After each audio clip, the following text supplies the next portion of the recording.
What's going on, everyone? So, the Los Angeles Lakers have officially signed Kylor Kelley. Now, it is going to be a training camp deal. It's not going to, they didn't fill him with the 15th roster spot, but he's a guy that you may be familiar with, that you may have heard on several occasions. He's somebody that has been basically every type of spot you could be with the Lakers, from the G League team to the Summer League team to, I think he even had like a 10-day contract at one point, right? So he's a guy that the Lakers are familiar with, and somebody that myself and many others even kind of explored the possibility of when we did the trade of Luka Doncic, bringing in a Kylor Kelley. And a lot of people thought that that wouldn't have been a terrible idea. You know, somebody that come in, some foot, he's got, you know, the wingspan, but he's that lob threat that has excellent hands, excellent vertical, can get up there and slam and home, as well as a lob threat big.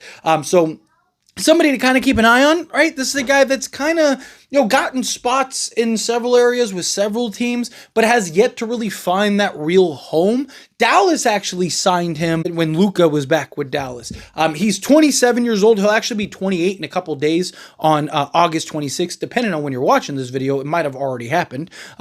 So he's a guy that's about to turn 28 years old. So he's still young, somebody that, you know, you got to kind of pick a spot for him now, right? This is a guy that sooner rather than later is got to find a home if you're going to you know, have him actually play a role for you.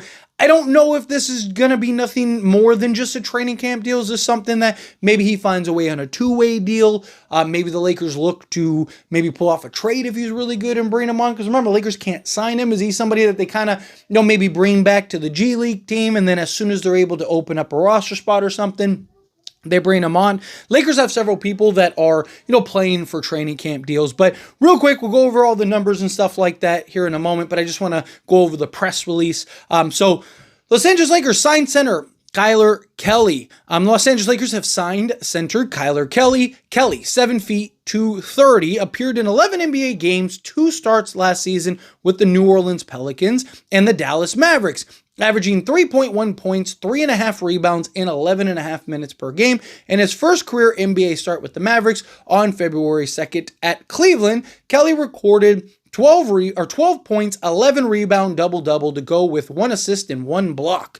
In 108 career NBA G League games, 58 starts across 4 seasons with the South Bay Lakers, Maine Celtics, Raptors 905s, and the Austin Spurs. Kelley has averaged 8.3 points, 5.6 rebounds, 1.2 assists, 2 blocks in 20 minutes of action. With the South Bay Lakers, the 27-year-old appeared in 32 games, 27 starts, and averaged 11.5 points on a career-high 68.2% shooting from the field, 7.3 rebounds, 1.5 assists, and 2.5 blocks in 26.7 minutes per game.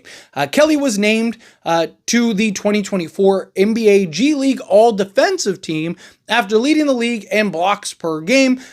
In addition to NBA G League experience, Kelley also has international in Canada, Denmark, and New England, and then goes on to his college years, which focused on his NBA. So, again, just want to kind of go over the press release real quick. Now, again, he's a guy that is looked at as a shot blocker, rim protector, but more just kind of that floor running athletic big man. A guy that's 7 feet, 230, but has like, I think he has like a 7'4" wingspan, 7'3" and some change, but a guy that has the wingspan, but it's more so his ability to just get up, right? He's a guy that's just, you know, on the pogo stick when he starts to, he'll get that space, has given, you know, and produced some production in limited minutes. Like I said, Dallas signed him to some time, and then the New Orleans Pelicans signed him. So he's a guy that 11 games total between Dallas and New Orleans. We have seen him play. Last season with the New Orleans Pelicans was the most minutes he got to play, and that was 19.7 minutes per game. 3 field goal attempts per game, 44.4% from the field. From 3-point range, he didn't take any threes. Hasn't gotten the opportunity at the NBA level, right? Because again, he's only played a total of 11 games during that with the Dallas Mavericks and the New Orleans Pelicans. But somebody that is looked at as somebody that could potentially spread the floor a little bit, but is more that lob threat, dunk option, a guy that could kind of play that role for you. But Again, with the Pelicans, averaged 6 rebounds, 1 assist, half a block, and 3.3 points per game. Again, that was in 3 games with 19.7 minutes per game. But you look at with Dallas, the same year, averaged 8 games, 8.4 minutes per game, 1.6 field goal attempts per game, shot 76.9% from the floor, no 3-point attempts, 2-point range, shot 76.9% on 1.6 attempts, EFG of 76.9%. Free throw line, shot 66.7%, 2.6 rebounds, half an assist, no steals, half a block, and 3 points per game. Again, that was in limited minutes. If you look at his per 36 doesn't tell you everything, especially for a guy that hasn't really gotten opportunity and hasn't really gotten the opportunity to play.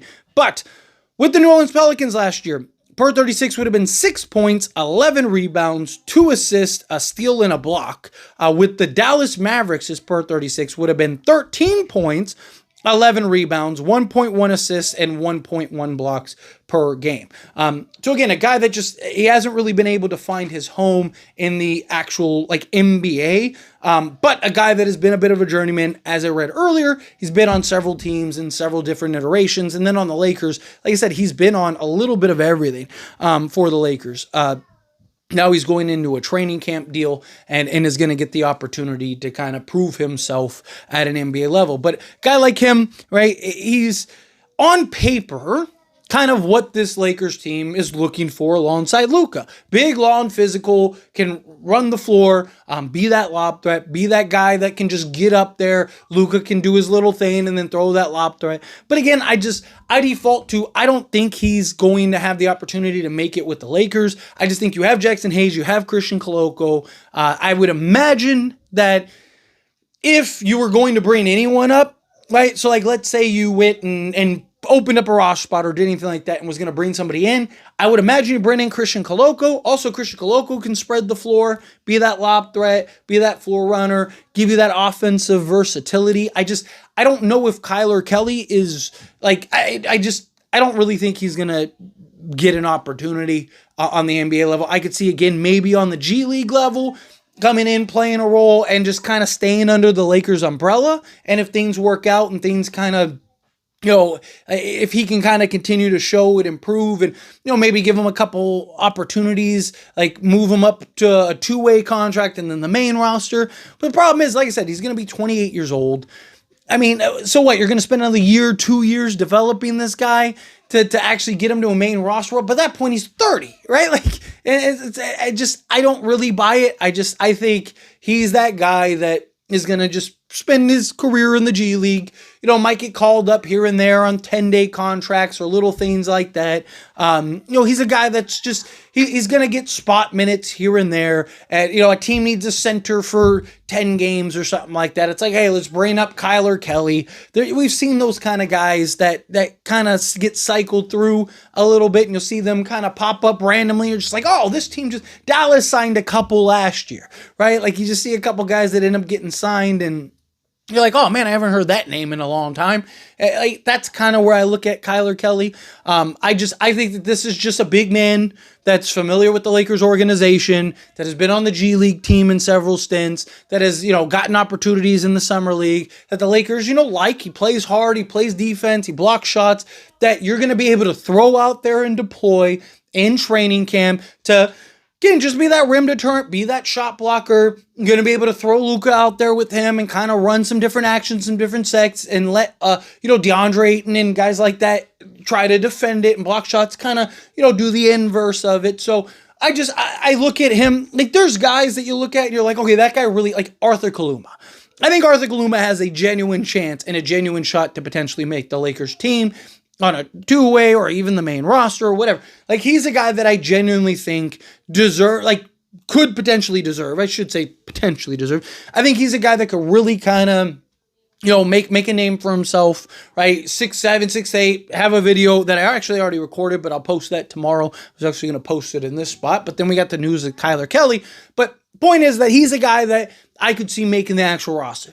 Then you get guys like a Kylor Kelley where I just think it's solely training camp. We're probably going to get a couple more notifications of guys that are getting picked up and signed contracts and whatnot, or on a 1-year deal or 2-year deals, but they're non-guaranteed because they can just waive them at any point and stuff like that. Like I said, Dallas, I think, did that with Kylor Kelley, where they signed him to I think it was like a 2-year or year deal or something, and they ended up trading him. And so we'll see. We'll see how this kind of plays out. But he's a guy that could make some noise, could be interesting. But if I'm being honest, I think this is nothing more than a training camp deal. But as always, this is a discussion, so I pass a question on to you. Let me know your thoughts and opinions down in the comments. What do you think? How do you feel? What are your thoughts? Do you agree? Do you think yeah, he's nothing more than a training camp deal? Do you think no, maybe he really has an opportunity to make a name? If he was 22, I'd probably be yeah, he has a shot. But I just think, again, you're going to spend a year or two, and now all of a sudden he's 30, and he's going to be your third center? I just think there's young guys that you could pick up that you could kind of develop the next 4 years and still be younger than him. But, again, I'm all for trying to give somebody a shot. I'm all for giving somebody an opportunity. It's just, realistically, I just don't see him playing that role, because the Lakers, again, they have DeAndre Ayton, Jackson Hayes, Christian Coloco, Maxi Kleber. Even if they want that kind of floor spacing guy, Kylor Kelley's a guy that has shown the ability to be a lob threat, hit some threes, stretch the floor in the G League and stuff like that. But I just, again, not a guy that I think that the Lakers are going to be looking to give serious minutes to, or even just be a third big on the roster, unless some trades are coming. Maybe some trades are coming. But even then, I think if you open up a roster spot and say you trade Maxi Kleber or something like that, and you want another big man, you have Christian Coloco, so I think you just move Coloco into that spot. But let me know down in the comments. That being said, if you haven't liked this video, hit that like button. It helps me a lot. Helps me enjoy these types of videos, and I truly appreciate it. Not subscribe channel, hit that subscribe button. Turn on the bell notifications. Appreciate y'all. See you in the next one. Thank you.